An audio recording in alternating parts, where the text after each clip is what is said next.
Hello दोस्तों, मैं Sarla Yadav SY Hindi platform channel पर एक बार फिर से आप सभी का हार्दिक अभिनंदन करती हूं। और आज के इस वीडियो लेक्चर में हम पढ़ेंगे भारतीय सांस्कृतिक काव्यधारा के कवि।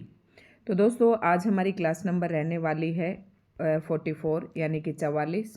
और अभी तक जो है 43 वीडियो मैं डाल चुकी हूं और अब काफ़ी दिन हो रहे हैं मैं कंटिन्यू जो है वीडियोज़ नहीं डाल पा रही हूँ।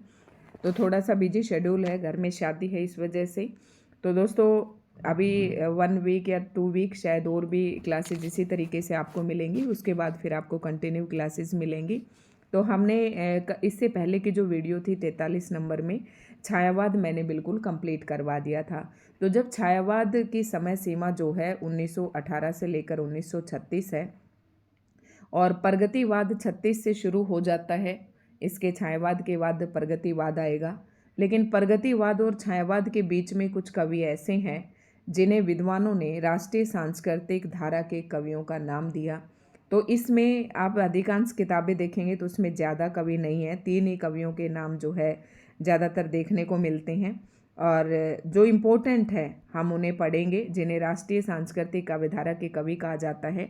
इन सभी की रचनाएं भी पढ़ेंगे और आपको ना ये नाम भी ध्यान रहना चाहिए कि राष्ट्रीय सांस्कृतिक काव्यधारा के कवि हैं, क्योंकि एक बार पेपर में ना पूछ लिया जाता है कि ये किस प्रकार के कवि हैं। तो थोड़ा सा ध्यान रखना है दोस्तों। तो आज के इस वीडियो लेक्चर को शुरुआत करने से पहले यही कहूँगी कि चैनल पर नए हैं तो चैनल को सब्सक्राइब कर लें, और वीडियो आपको अच्छे लगे तो लाइक एंड शेयर ज़रूर करें। और ये सारी वीडियो जो है 43 यानी कि आज की जो 44 क्लास है, इसमें मैंने हिंदी साहित्य बिल्कुल शुरू से शुरू किया था। और SY हिंदी प्लेटफॉर्म चैनल को जब आप सब्सक्राइब करके जाएंगे तो प्लेलिस्ट चेक कर लें, वहाँ पर आपको ये सारी क्लासेस मिल जाएंगी। और प्लेलिस्ट का नाम है TGT PGT estate LT grade EMRS के नाम से मैंने प्लेलिस्ट बना रखी है। और इस 44 में बिल्कुल आदिकाल से मैंने हिंदी साहित्य शुरू किया हुआ है। तो दोस्तों, जल्दी जल्दी देख लेते हैं। राष्ट्रीय सांस्कृतिक धारा के जो कवि हैं इन्हें हम देखेंगे और इनकी रचनाएं भी देखेंगे। काफ़ी इम्पोर्टेंट हैं, इनकी रचनाएं पेपर में पूछी जाती हैं। राष्ट्रीय सांस्कृतिक धारा के कवियों का काल कर्मानुसार विवरण अब एक क्रम से दिया गया है। जो कवि पहले आए वो पहले है, जिसका जन्म बाद में है उसका बाद में दिया गया है। तो दोस्तों, अब देखते हैं और इम्पोर्टेंट है।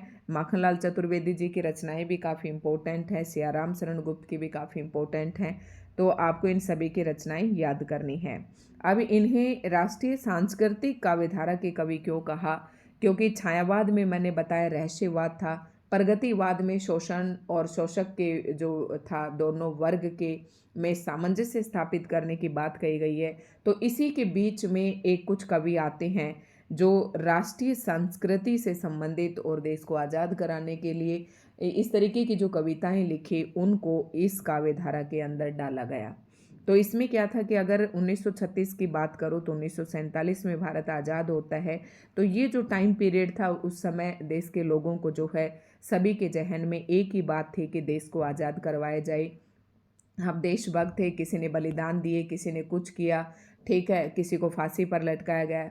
तो कवियों ने क्या किया, अपनी कविताओं के माध्यम से जन आंदोलन किए, जनता को जागरूक किया, अपनी जो बातें थी वो जनता तक पहुंचाई। तो कवियों का भी उसमें योगदान रहा। तो इस तरीके के जो कवि थे उनको राष्ट्रीय सांस्कृतिक धारा के कवि कहा गया। तो दोस्तों, समझ गए होंगे। और सबसे पहला कवि आता है माखनलाल चतुर्वेदी। तो इसका जन्म जो 1889 और मृत्यु 1968 में हुई। इनकी जो रचनाएं हैं हिम किरीटनी, हिम तरंगिनी, माता, समर्पण, तो ये बहुत ही इम्पोर्टेंट है। इनमें से जो ये हैं हिम किरीटनी और हिम तरंगिनी, ये तो पेपर में बहुत ही पूछी जाती हैं।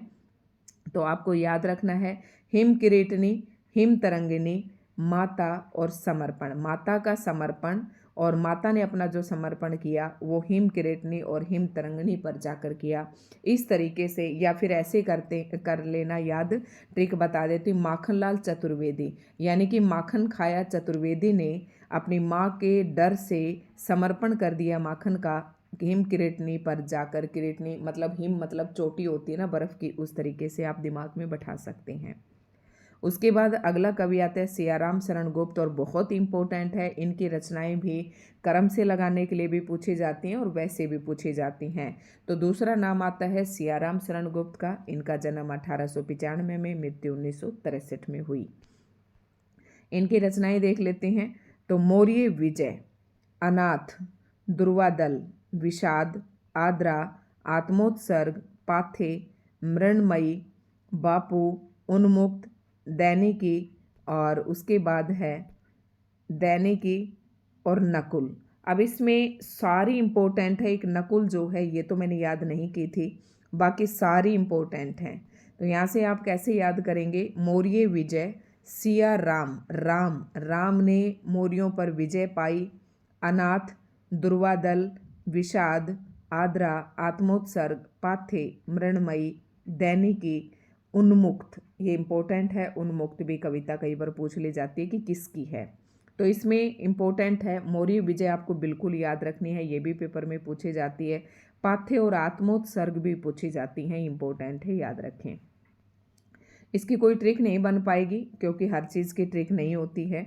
और बाल कृष्ण शर्मा नवीन जो है इसकी ओर देख लेते हैं, ये इम्पोर्टेंट हैं।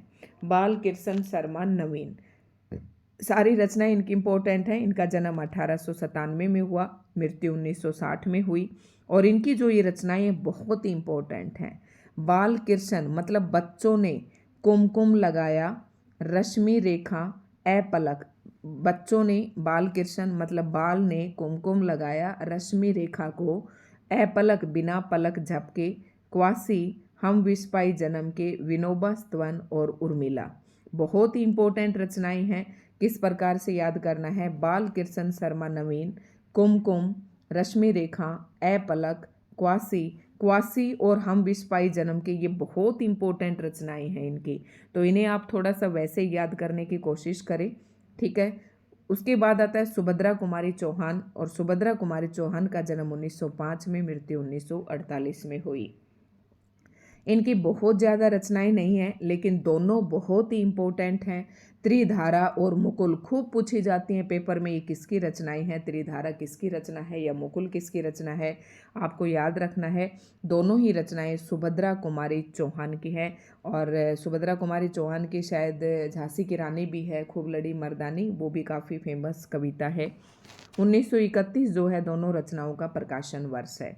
त्रिधारा, मुकुल, दो बार याद करेंगे तो याद हो जाएगा। सुभद्रा कुमारी चौहान, त्रिधारा और मुकुल बहुत ही इंपॉर्टेंट रचनाएं हैं। नेक्स्ट इसी संदर्भ में नाम आता है जगन्नाथ प्रसाद मिलिंद का। तो इनका है जीवन संगीत, नवयुवक के गान। तो इनकी एक ही रचना है जीवन संगीत, ये कई बार पेपर में पूछी जाती है और इम्पोर्टेंट भी है। जगन्नाथ प्रसाद की कौन सी रचना है? जीवन संगीत। ये आप ना भी याद करें तो भी चल जाएगा। अब इन कवियों से संबंधित जो महत्वपूर्ण पॉइंट है जो परीक्षा उपयोगी हैं उन्हें भी देख लेते हैं। कोई बहुत ज़्यादा बड़ी वीडियो नहीं है। माखनलाल चतुर्वेदी को एक भारतीय आत्मा के नाम से भी जाना जाता है, मोस्ट इम्पोर्टेंट। इस पर आप जितने मर्जी स्टार लगाएं तो ये बहुत इंपॉर्टेंट है, पेपर में खूब ये प्रश्न पूछा जाता है। एक भारतीय आत्मा के नाम से किस कवि को जाना जाता है? तो आंसर करना है माखनलाल चतुर्वेदी। अगला है माखनलाल चतुर्वेदी की प्रसिद्ध कविता कैदी और कोकिला, पुष्प की अभिलाषा आदि। ये दोनों जो कविताएं हैं ये 9th क्लास में भी एनसीईआरटी में लगी हुई है बच्चों की।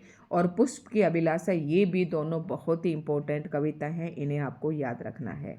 उसके बाद आता है सियाराम शरण गुप्त की। ये प्रश्न भी बहुत ही इंपॉर्टेंट है। राष्ट्र कवि मैथिली शरण गुप्त, ये इसमें प्रश्न ये पूछा जाता है राष्ट्र कवि की उपाधि किसको प्राप्त है? तो मैथिली शरण गुप्त को है। और जो सियाराम शरण गुप्त थे ये राष्ट्र कवि मैथिली शरण गुप्त के अनुज थे, अग्रज और एक अनुज। तो अग्रज होता है बड़ा भाई और अनुज होता है छोटा। तो मैथिली शरण गुप्त के अनुज थे, छोटे भाई थे सियाराम शरण गुप्त। सियाराम शरण गुप्त की प्रथम कविता इंदु नामक जो पत्रिका थी उस इंदु में सन 1910 में प्रकाशित हुई। अब सियाराम शरण गुप्त की आप सोच रहे होंगे कि पहली कविता कौन सी है, तो यहाँ देख सकते हैं मौर्य विजय है। और ये कौन सी पत्रिका में प्रकाशित हुई? तो ये प्रकाशित हुई इंदु में सन 1910 में। बालकृष्ण शर्मा नवीन उपनाम से कविता लिखते थे। इनका प्रथम काव्य संग्रह कुमकुम है। ये भी इम्पोर्टेंट है कि बाल कृष्ण शर्मा जो है किस उपनाम से कविता लिखते थे, तो पूरा नाम याद रखें, बाल कृष्ण शर्मा नवीन। सुभद्रा कुमारी चौहान का जन्म प्रयाग जिले के निहालपुर गांव में हुआ, ये कोई कहीं नहीं पूछा जाएगा। सुभद्रा कुमारी चौहान की प्रसिद्ध कविता कौन सी है? त्रिधारा और मुकुल जो है ये इनके काव्य संग्रह हैं।